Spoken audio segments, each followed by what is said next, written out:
trying to play it safe when it comes to PED usage can actually end up fucking you up even worse. And, I preach safety. I preach, only using what you need, keeping your blood work good. That's not what I mean. I will always prioritize that. But a lot of people, for some reason, have the wrong idea about what safely using PEDs means, especially in the beginning. Like, a lot of guys want to, dip their toes in. And it leads to a lot of bullshit.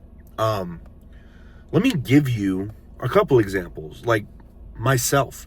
So, when I first started using enhancements, it actually wasn't true steroids. It wasn't, injectable testosterone, which is where everyone should start. I actually started off with SARMs. I believe it was I stacked Rad 140 and Ostarine. And why did I do this? Well, at the time, this was kind of when SARMs were blowing up, mid 2021. Sorry, guys. My sinuses are fucked. Where was I going with that? Oh, yeah, SARMs. At the time, it was kind of marketed as this isn't going to shut you down. This is way safer. It's a selective androgen receptor modulator. It's so much safer, bro. Trust me. And I fell for it. I was new to the gym. I had some buddies that had taken them and were like, oh yeah, it's just the shit, bro.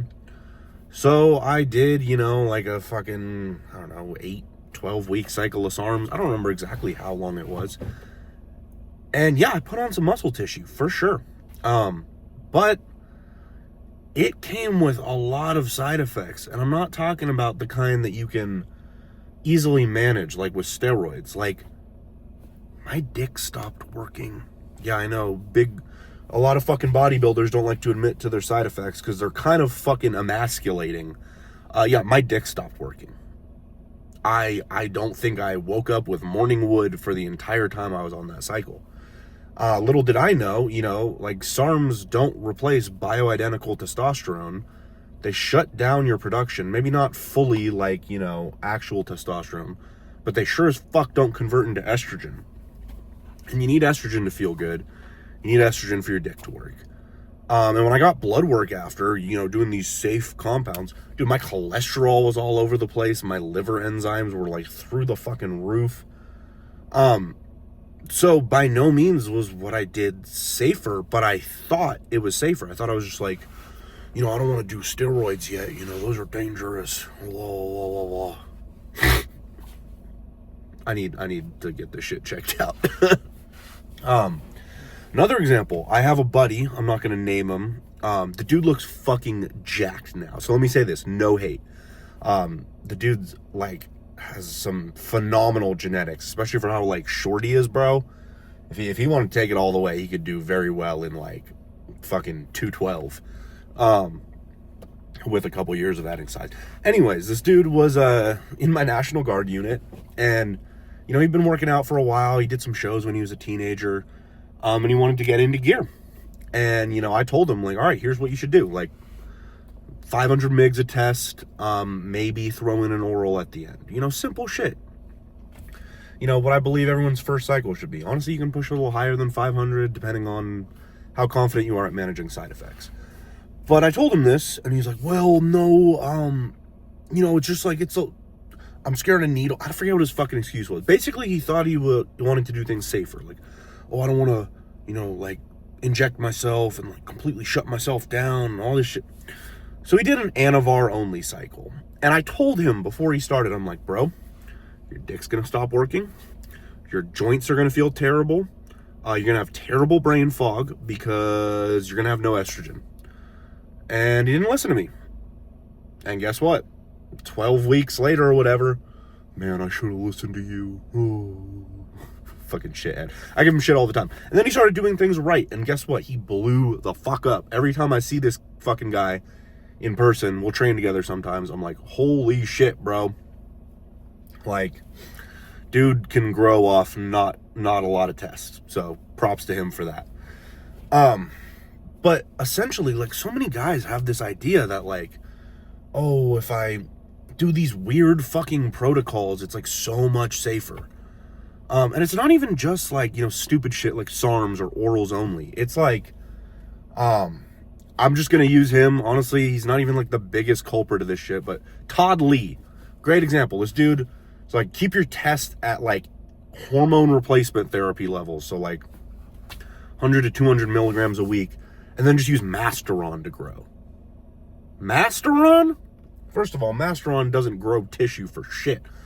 Second of all, if you're, like, not a hyper responder, you need a good amount of gear to grow. So what, you're going to do 150 tests and crank your mass to, like, a gram?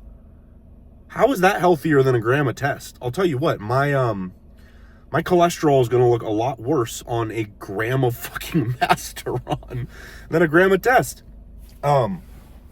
Testosterone gets demonized for some reason. And I've never understood it. What people don't, they think it's like some dirty steroid and you got to do all this other shit. While other steroids do have their applications, testosterone is the only bioidentical steroid. Everything else is a derivative of something. It's not something your body produces naturally.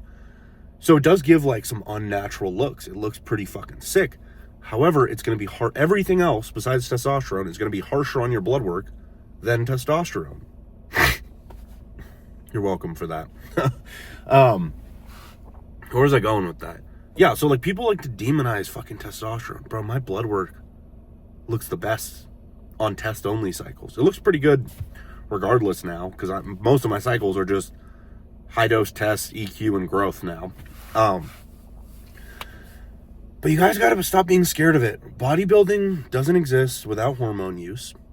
That's a fact. So, okay, you gotta use hormones to get to where you wanna be. Why not actually do it, quote unquote, safely? Everything has risks, but why not do it in the least damaging way possible? For some reason, dudes think a gram of test is worse for you than, say, running a gram of total gear that's like 300 test, 400 Masteron, 300 Tren. Get your blood work done after both of those cycles. Tell me what comes back cleaner. Oh, I can't run high tests. I need an AI. Run an AI. Are AIs good for you? No, I don't think so. But I think they're overly demonized these days. I've had to use AIs before. They are what they are. Certain ones have more, like if you're having to blast letrozole daily, yeah, maybe lower your test a bit. Little Aromacin ain't gonna fucking kill you. I'm sorry, but 1,000 milligrams of testosterone with some Aromacin is definitely healthier than 500 test, 500 Tren, or some of the stupid shit I see these kids running. So, if you want to do it safely, why not actually do it safely, My blood work comes back great these days. The only reason it used to come back shitty is because my diet sucked and I skipped cardio. Nowadays, everything comes back pretty good. Only thing that comes back messed up is my inflammation markers, but that's actually not because of gear. It's because of my fucking sinus issues. The shit's inflamed like 24/7, so it causes fucking high inflammation markers on my blood work and like high white blood cell count. But regardless, that was kind of a ramble. You guys want to get big, you got to use hormones. Okay. So stop doing stupid shit. I don't want you guys to fuck yourselves up. I want you to use steroids in the way that's going to take the least amount of years off your life. So what do you have to fucking do? Okay, you want to run testosterone, obviously. 500 to 1,000, I think, is suitable for most people that aren't looking to get insanely huge. I want to be huge, so I'm going to go above that sometimes. Right now, I'm on 1,000. And then you want to stack that with a tolerable injectable. So obviously, I'm not talking about Trenbolone. I'm talking about Deca, EQ, Primo, or Masteron. Primo and Masteron kind of out of the picture right now due to the shortages. So Deca or EQ. I love Deca. A lot of people can't tolerate it. EQ is probably the option for you. Or if you like Deca, go with Deca. And this shit's going to allow you to run your cycles for like 6 months, 9 months. Because you got to be on hormones for a long time. You got to be on hormones most of the year. if you want to get fucking huge. That's a fact. Anyone who tells you differently is a fucking idiot. Yeah, take your cruises, but you're not going to be cruising half the fucking year. So you got to run cycles you can actually tolerate. And your body's not going to go toxic. So please, guys, stop doing this oral only shit, or like, I'm going to take 200 tests and then like 100 Anadrol, 100 Winstrol, 30 Superdrol. Like, guys, what the fuck are you doing? This shit, it sounds corny, this shit is a marathon, not a sprint. So who's going to last the longest? The guy who can last the longest is going to have the best physique. What do I mean by last the longest? Who can stay on steroids the longest amount of time without fucking themselves up, and who can deal with the monotony, the day in, day out, eating, training, cardio, and not get bored of it. The guy who can maximize both of those is going to have the best physique. Honestly, I think they can outdo genetic specimens like that. Because genetic specimens, for some reason, like to rely on their genetics and abuse that. The guy with consistency and who can tolerate his cycles the longest without having to come off or take trips to the fucking ER because he did some stupid shit is going to have the best physique. When people talk about genetics when it comes to like bodybuilding, yeah, obviously there's muscle insertions and muscle shapes, stuff you can't change, for sure. But what they don't tell you is good genetics means I can abuse gear with the least side effects. That's what good genetics mean. Look at fucking Nasser when he used to compete. You know, in an interview, he said he took 5 grams of testosterone, no side effects. That's genetics right there. That is good genetics. Now, obviously, do you have to take 5 grams of testosterone if you're not planning on stepping on the Olympia stage? No. But being able to tolerate gear, that's good genetics right there. Kind of went all over the place with this rant. But guys, what I want you to take out of this, testosterone is king. Stop trying to avoid it. Don't half-ass it. If you're going to be enhanced, go all the way. These half-ass protocols are more damaging to you than actually just taking some fucking testosterone. And take care of your health in the way you're supposed to do it. Run cycles that are tolerable, do your cardio, eat clean. This is a long game, and if you want to come out on top, you got to last the longest. I think that's all I got for you guys. Make sure to hit the sponsor codes in the description. Actually, I don't really give a fuck. I don't really make money off that. But yeah, guys, check out the rest of my YouTube. Got more good rants, more good educational videos. It's good stuff.